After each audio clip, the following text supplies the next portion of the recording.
So if you can tie the nervousness to something positive, you're like, oh, Yeah. my heart's pounding, but it's just like when I went, I don't know, skateboarding down that crazy thing, or it's when I was sitting in my last action movie that was so fun. That's the experience I'm having now. You can almost, you can reframe, you can reinterpret your nervousness as something that means something good. And that's when you kind of become a bit of an adrenaline junkie doing this, and you get real hooked. Yeah, you learn to channel those emotions, like, Yes. and transform them into something that favor you. Exactly. You interpret it the way you want to interpret it. So now you're back in control.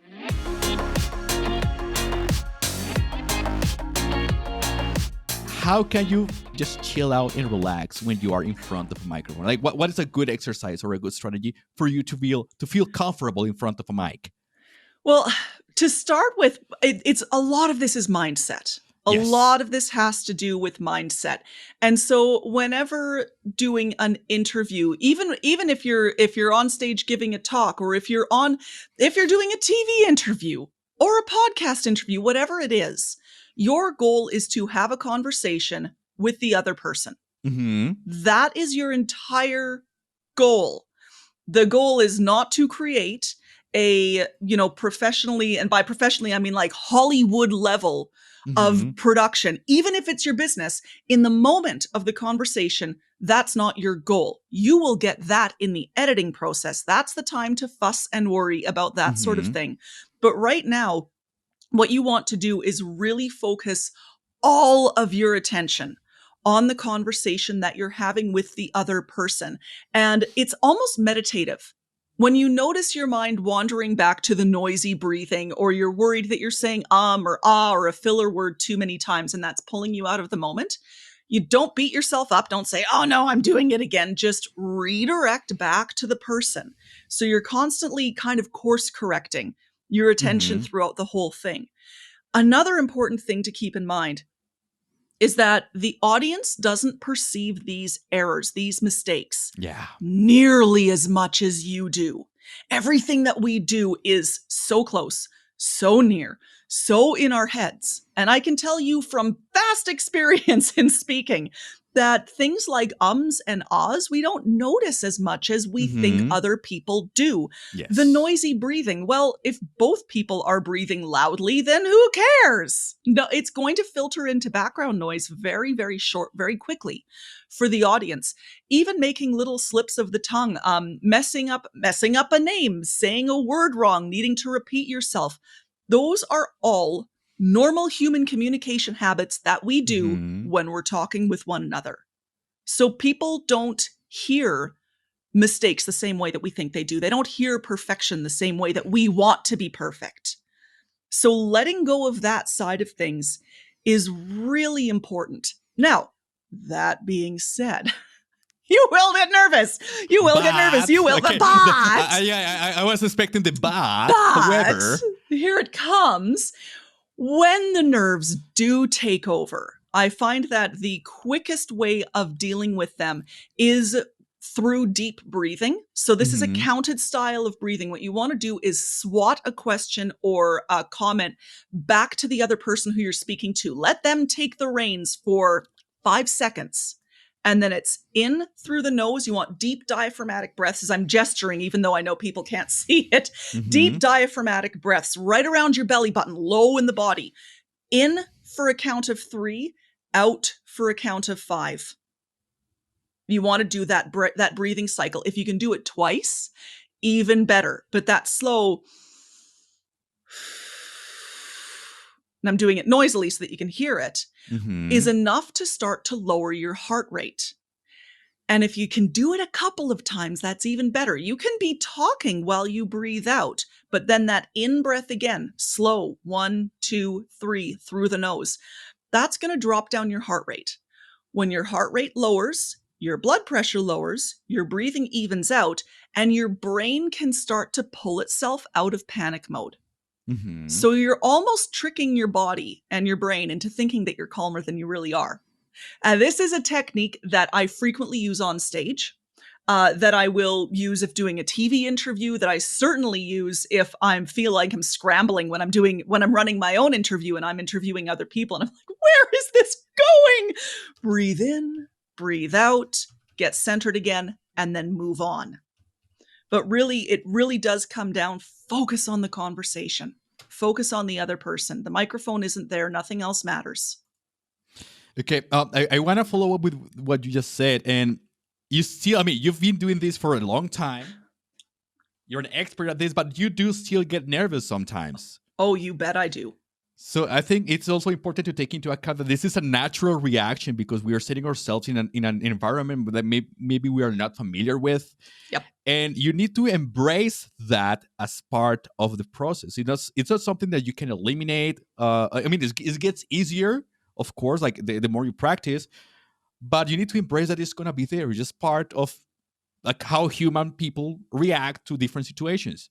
It really is. And when we think about communicating in front of an audience and speaking to an audience, we are intentionally putting ourselves into what our brain sees as a vulnerable position.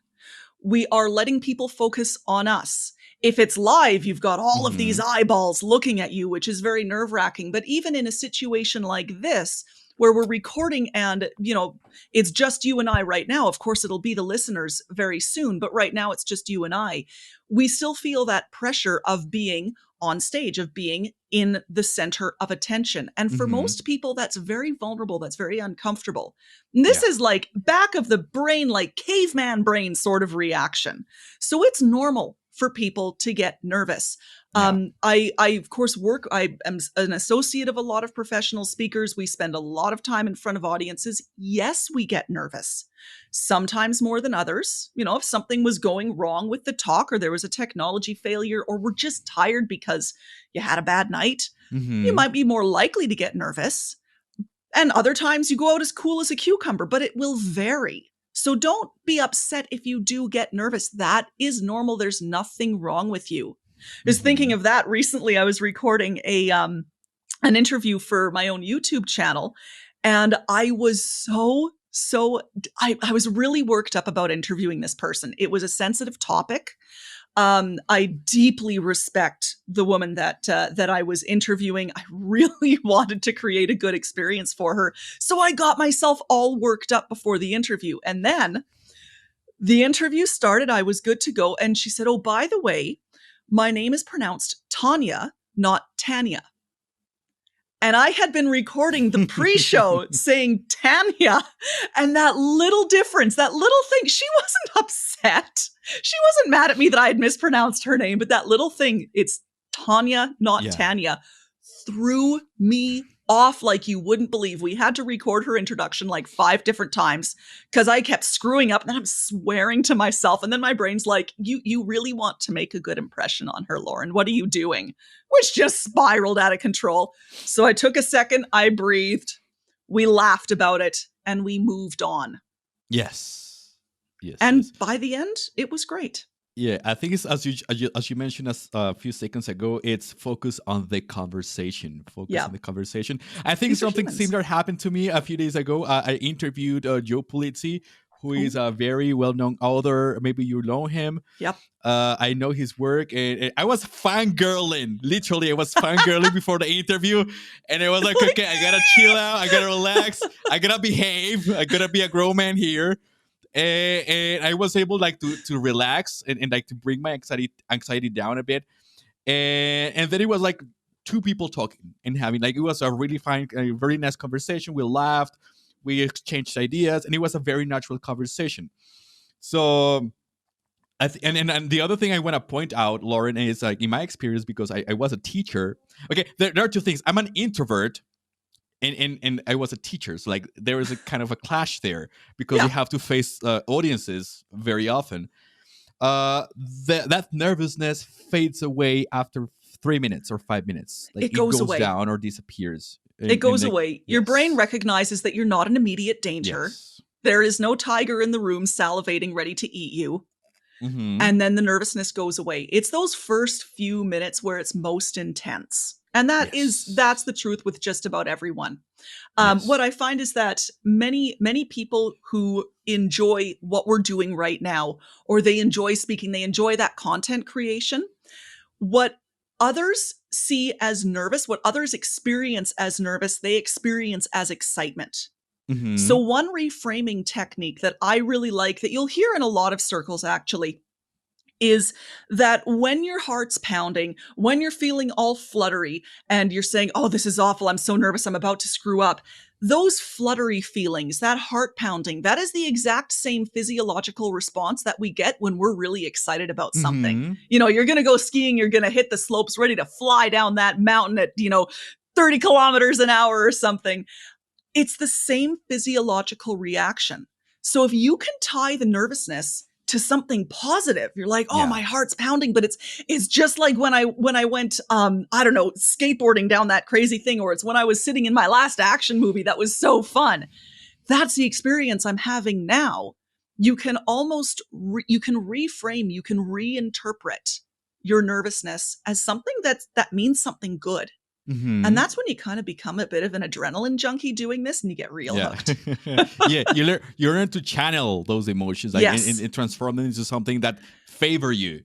exactly. You interpret it the way you want to interpret it. So now you're back in control.